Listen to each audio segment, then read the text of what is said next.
Namo Miraputsu. Good morning, good evening, good afternoon. If I don't see you, good night. Um, Wherever you are, whenever you are, in whichever realms of existence you are, whatever conditions you're in, whatever mind states you're in, you're welcome, as always, to my channel. I wanted to talk about something today that I have wrestled with for a long time. Some of you may know that. Both in terms of my own life and in terms of fitting it into the Dharma. And what I'm talking about is the the idea of a quote unquote addiction. Okay. And the cessation therefrom.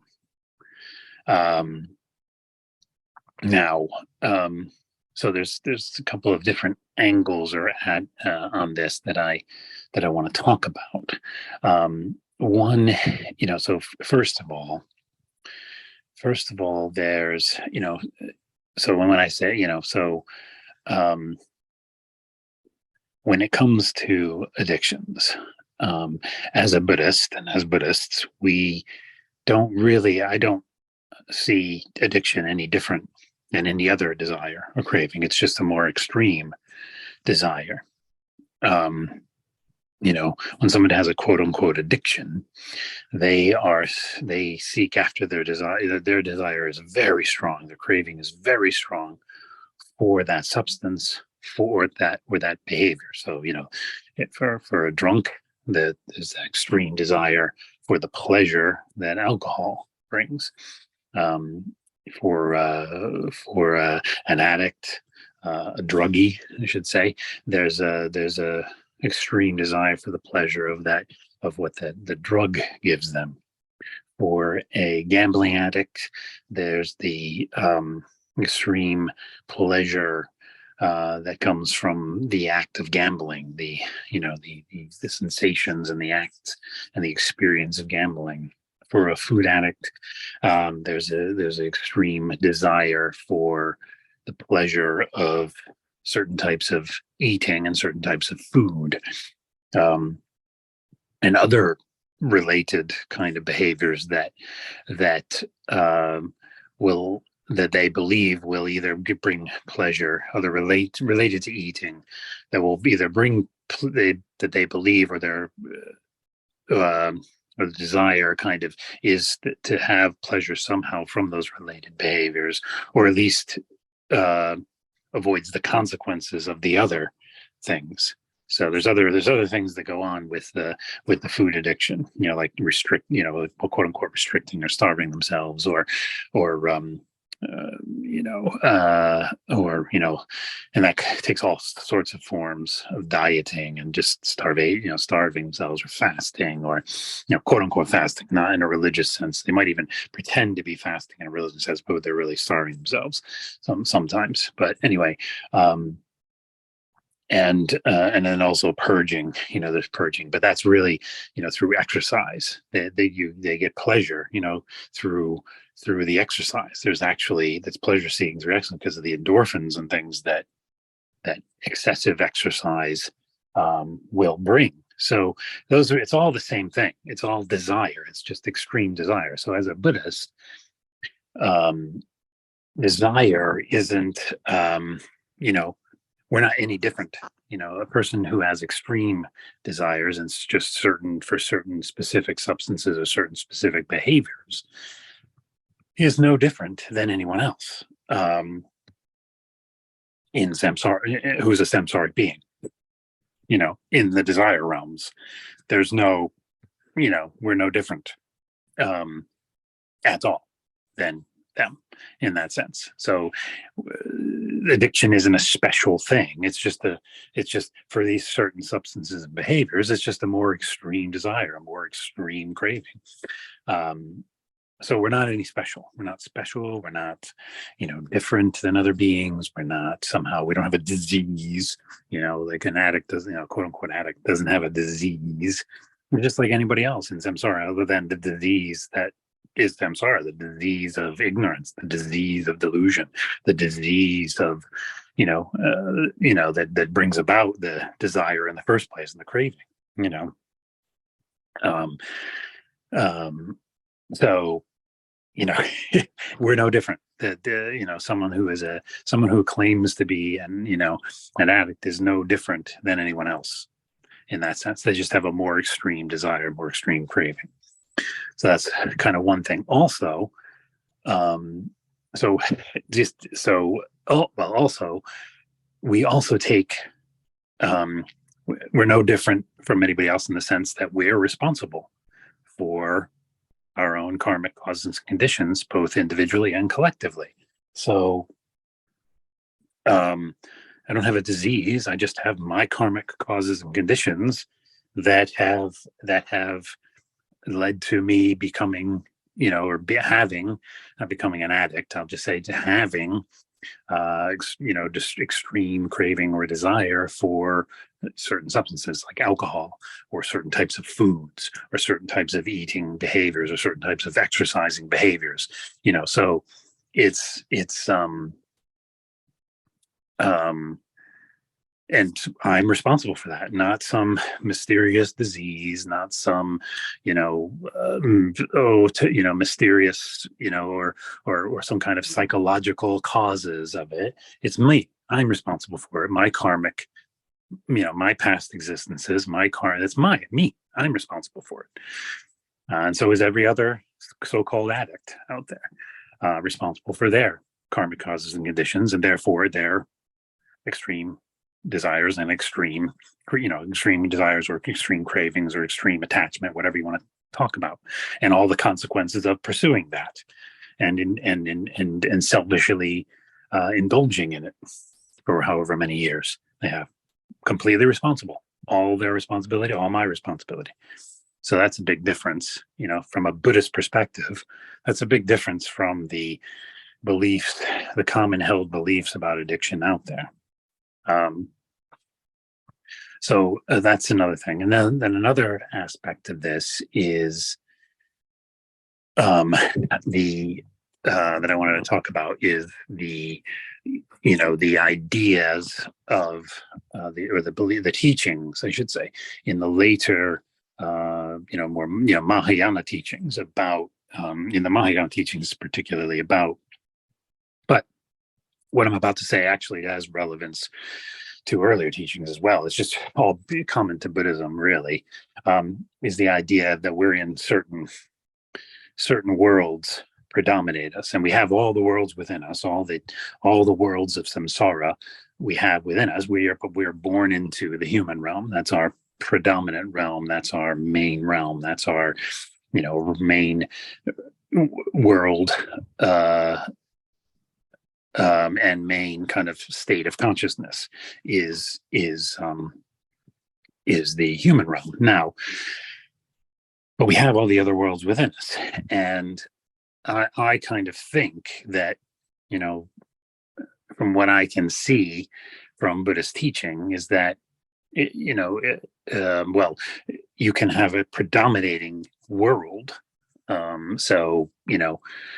and I think Theravada, earlier Buddhism, talks about that you're in a, they would define, they would kind of look at what world a person was in and then work with them from that basis. I could be wrong. That was that was an early Buddhism thing. It might be also Mahayana, like later Mahayana teaching, but then they work with that, and then there's that. So there's that approach, and then there's also just we have all the 10 worlds, and again, some can be more predominant than others. And so in the case of someone who's a so-called addict, or with someone with these extreme desires and extreme cravings for certain substances and behaviors, it would be, so you look at the azuric realms, the lower end, I guess, the lower spectrum of the azuric realms.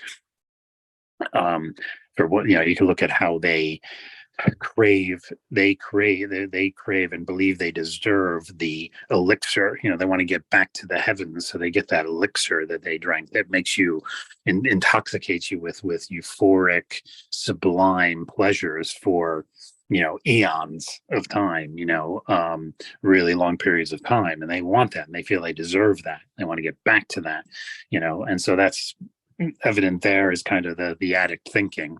And also they there's, I think the addict, another part of that, a piece to that kind of the azuric aspect is the idea of how azuras kind of think they deserve things. They deserve, and so their whole life is geared around trying to get what they think they deserve, that position of power, control, whatever it is they think they deserve. They go for that, and well, one of the things with an addict is there's this tendency in us to, and this is just to justify the desire.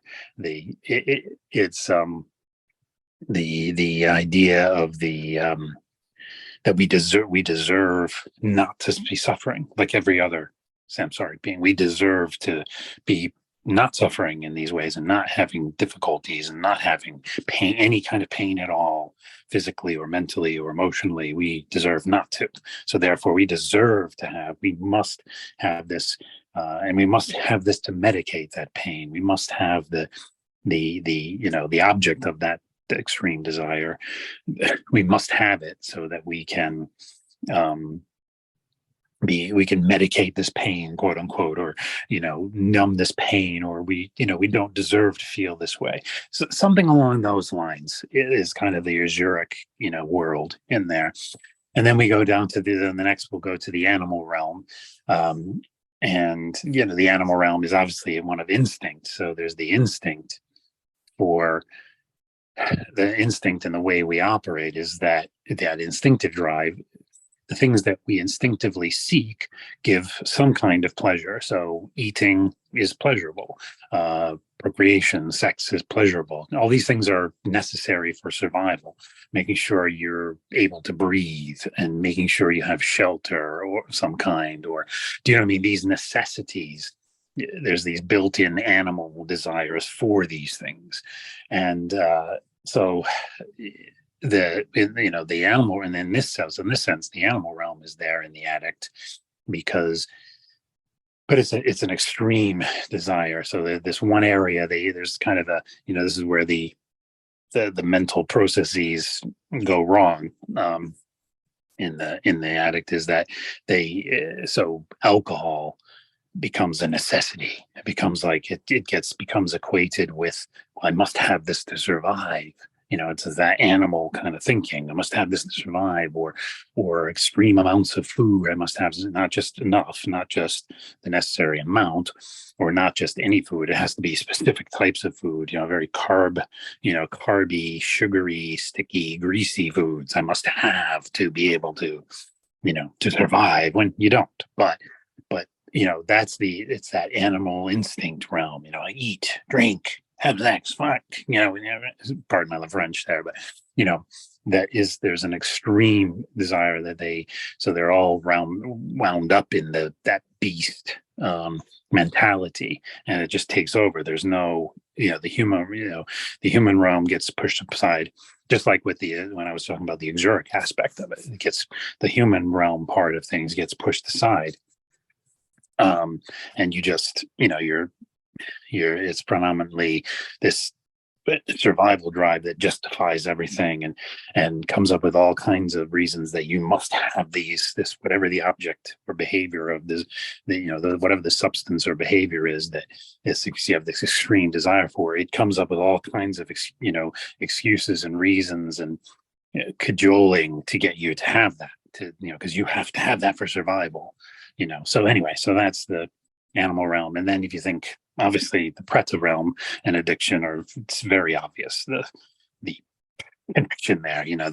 They have extreme desires just built in as ghosts, as preta. They already right there have an extreme desire for either a certain period of time in their life, or certain relationships, or for something to be, something that was never resolved. They have an extreme desire to have that somehow resolved, and so they play that out over and over again. Or they have an extreme desire for food or money or whatever it is, and in that ghost realm, it can never be fulfilled. the it's always out of reach, and their desire and their ability to even take in whatever their object or of their desire is is so small compared to so that's the idea that the ghost kind of looks like, has the giant belly but like a really small mouth and really small throat and things. So if you look at it that way, so whatever it is that they behavior or moment or substance or whatever they're greedy for or whatever object is, they can't ever take it in, they can't ever use it, so or ingest it or bring it into their life, because they just don't have the capacity to. And also, as they get closer to it, the further it gets from them, or it turns to ash, or it turns to, when as soon as they put it in their mouth, whatever it is that there's a lot of ways that that's expressed in the teachings. But so that's an obvious that there's the addict is enmeshed in the ghost realm in a lot of ways, because they can never get enough.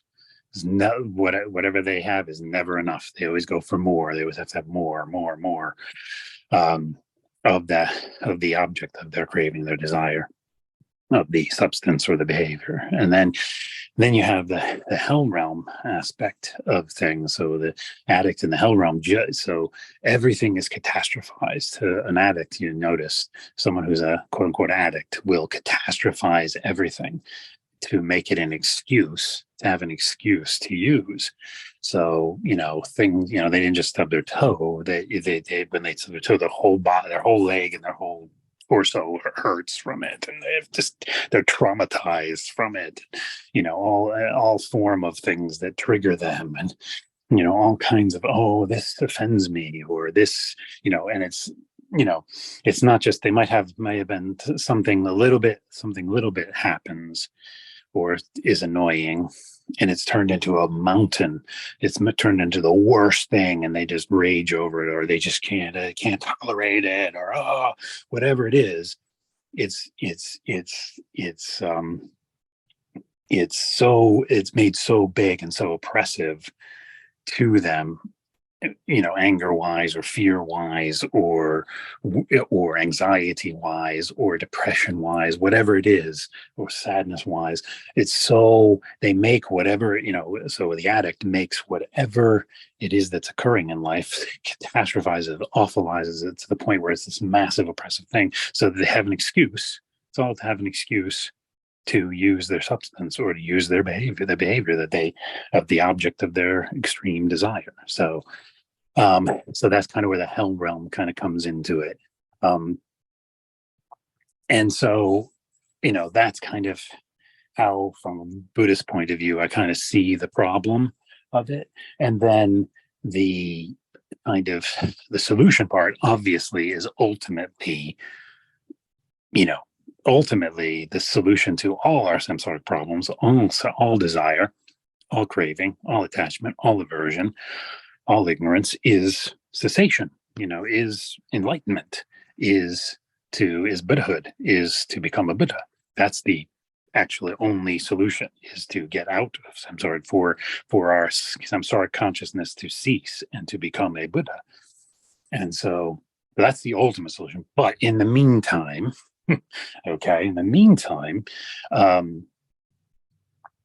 you're left with, in the meantime, obviously, there's the two paths, self-power, other power. Obviously, as Jodo Shinshu Buddhists, we're the other power path. And most addiction recovery, almost all of them, addiction recovery, are kind of along the self-power methodology, especially like the 12 steps.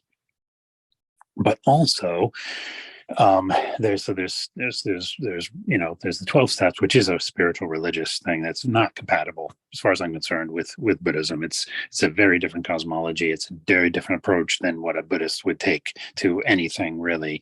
I mean, there's the interpretations of it, but it's like a lot of jumping through hoops and a lot of mental gymnastics that really don't amount to much and don't really, aren't very convincing to me anyway, and a lot of people. So that's why they've even created, Buddhists that trying to deal with their addiction have created their own. This is for a long time now. There's Buddhist addiction recovery groups and organizations and networks to deal with it, but they're mostly self-power oriented. Their self-power using other practices and all kinds of other things, and they include the fifth precept, as part of their thing. But as Jodoshinja Buddhists, there aren't any. We are taught that there aren't any precepts in Mappo. We can't follow the precepts. We can't even understand them or follow them properly. So, that's why we have other guidelines that we try to follow. The principles of humanity, principles of humanity, justice, propriety, etc. That Shinran and Renyo talk about. That we're meant to follow, but so we don't have that. What's the word I'm looking for? So that's a complication. If you're going to go to these Buddhist recovery groups, it's a complication as a Jodoshinja Buddhist, because they're really self-power oriented. And then if you go to the non-Buddhist secular organizations, it's a very different focus. They don't really.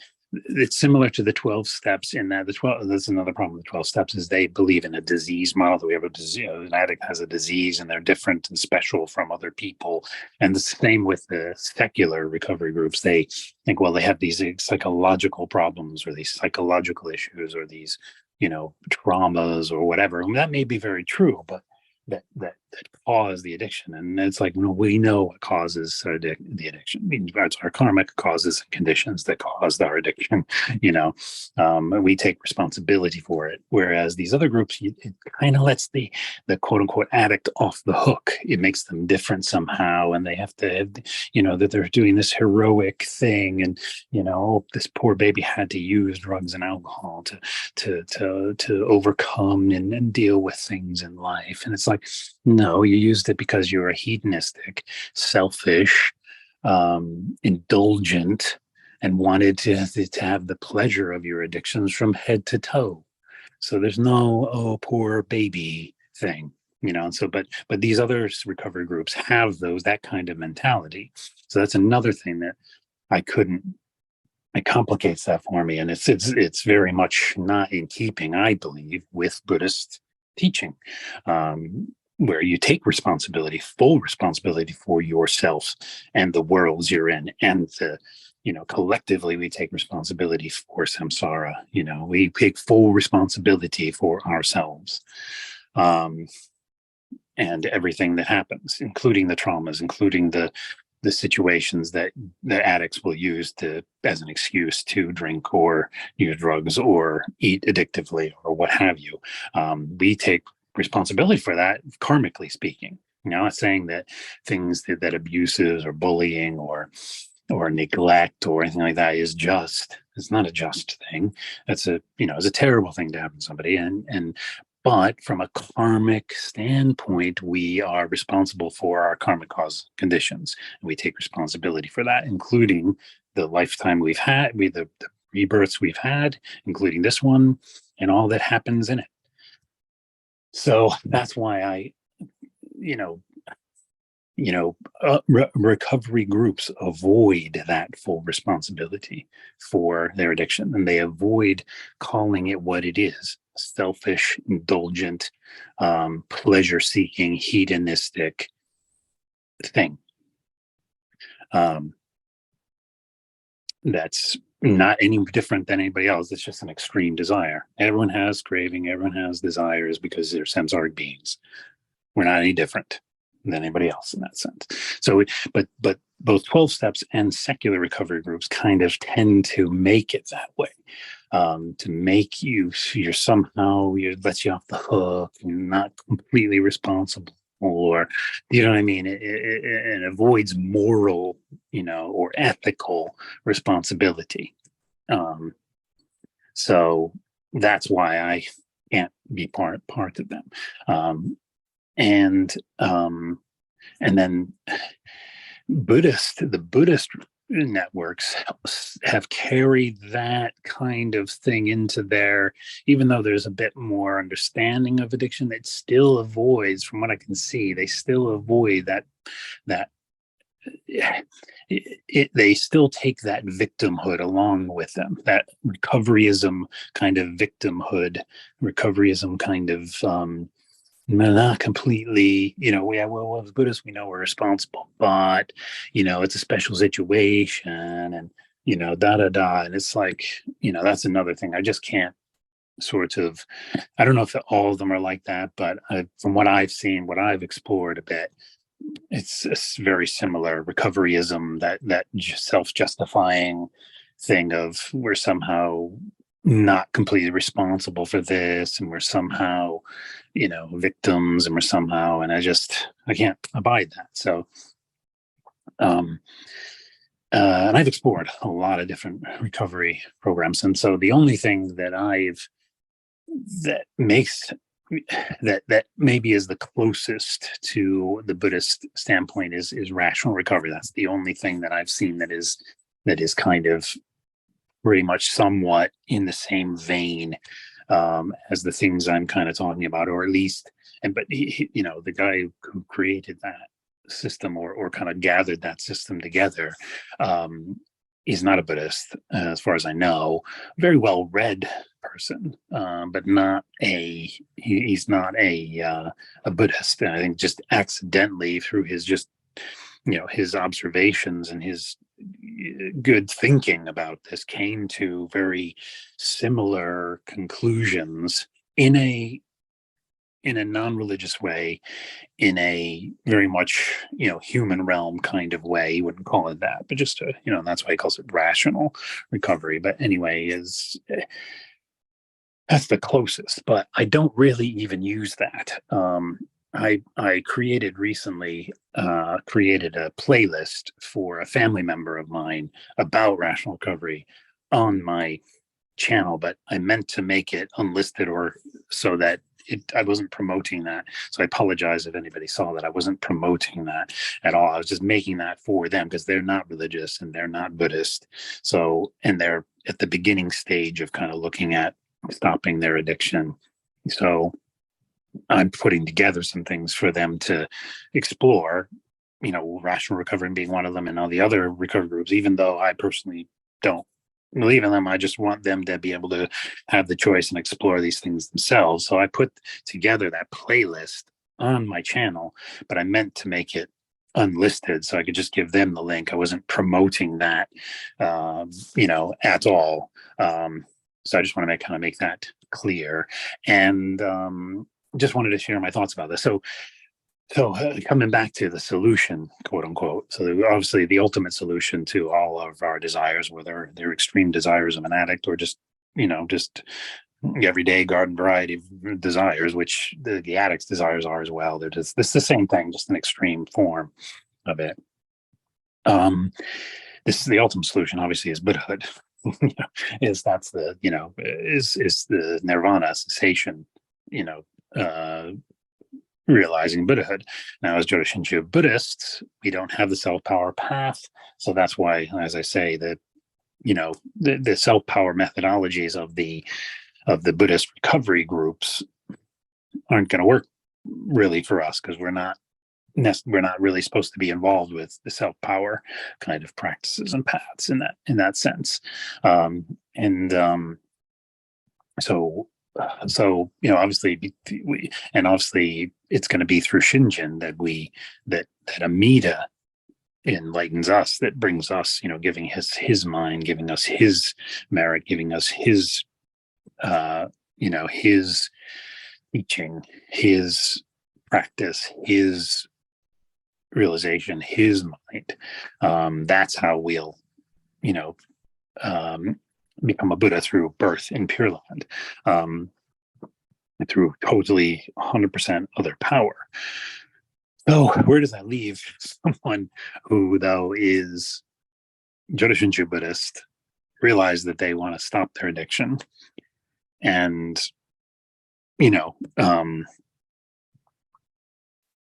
but obviously still do that within a Buddhist framework and not using, provisional practices, but I just been, still being within the Jodo Shinshu teaching, and so, which basically the way that I've come to that is that I'm not doing really any other kind of practice on this. I'm all these things I've just talked about. It's just through reflecting on Buddhist teaching, so, listening to Buddhist teaching, reflecting on Buddhist teaching, to see the quote unquote problem, of addiction. What do I do? And so I realized that um, I'm sorry, his everything in it is a delusion. Everything in it is a delusion, is a dream. It's a dream like state. So, and all of our experiences and thoughts and desires and feelings kind of arise and dissipate, and arise and dissipate, and come and go, like the clouds kind of thing. And that includes these addictive desires, and addictive, these extreme desires as well. And so I've heard, another, a Buddhist teacher, a Jodo Shinshu teacher, talk about that, and that, that it's similar to how, basically what I do is, instead of, basically I've made the decision, no matter what, I am not going to drink. I am not going to eat in certain ways. I'm not going to eat unnecessary things. I'm not going to eat unhealthfully or behave around exercise or eating unhealthfully ever again, never. And for this lifetime, for the rest of this lifetime, I'm never doing that. And by, I sort of, just by seeing this, just by reflecting on this stuff, just by, looking at it and just thinking about it, I've sort of popped, I was enmeshed completely with the other worlds, kind of, in a way. And now I've kind of demeshed myself as much. Like, I'm not as completely dominated by the other ones as I was. I'm kind of back in the human realm with it, if you see what I mean. That's kind of what you have to do. You have to get solidly back kind of in the human realm, which is the most precious, rare, birth you could have, in the best position to be able to look at stuff like this. So I kind of popped out of the other. I'm not, they're still with me, but just being completely enmeshed and ruled by them, as instead of the human realm. So I'm kind of solidly back in the human realm, just by kind of looking at this and reflecting on this, and listening to the Dharma, and so on and so forth, which is also sort of part of deep listening for me, really. And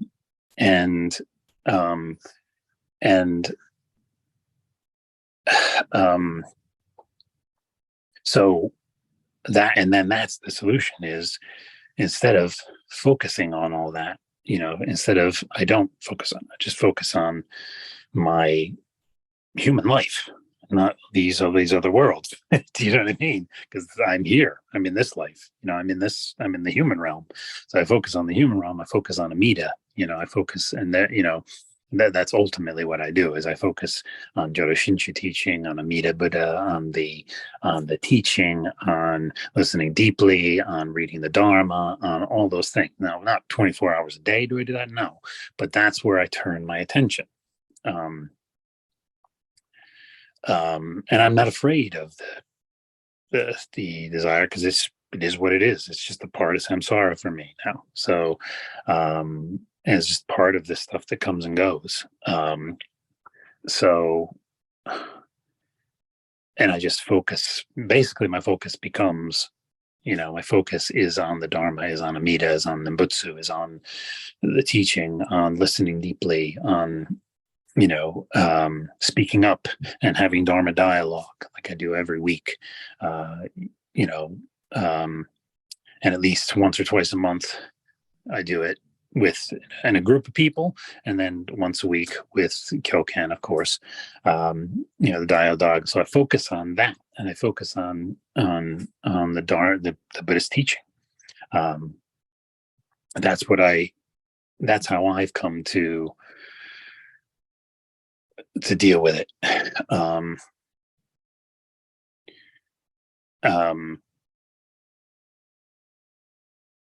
yeah. So, and I'm going to talk about this further with Kyokan. So this is kind of a prelude to that, or a part one, or a kind of setting up to talk. I just wanted to gather my thoughts together and share them before I have that discussion with him about it, to really tie it into Jodo Shinshu teaching, tie it into the teachings of the Dharma master, the Jodo Shinshu Dharma masters, to really bring it into some specifics here, because I have a lot of questions still about all this, and I really want to be my approach to it to be in keeping with the Buddha Dharma, to be in keeping with the Jodo Shinshu Dharma teaching. So anyway, that's the purpose of this video. So more to come. So thanks for listening, and Namo Amida Butsu.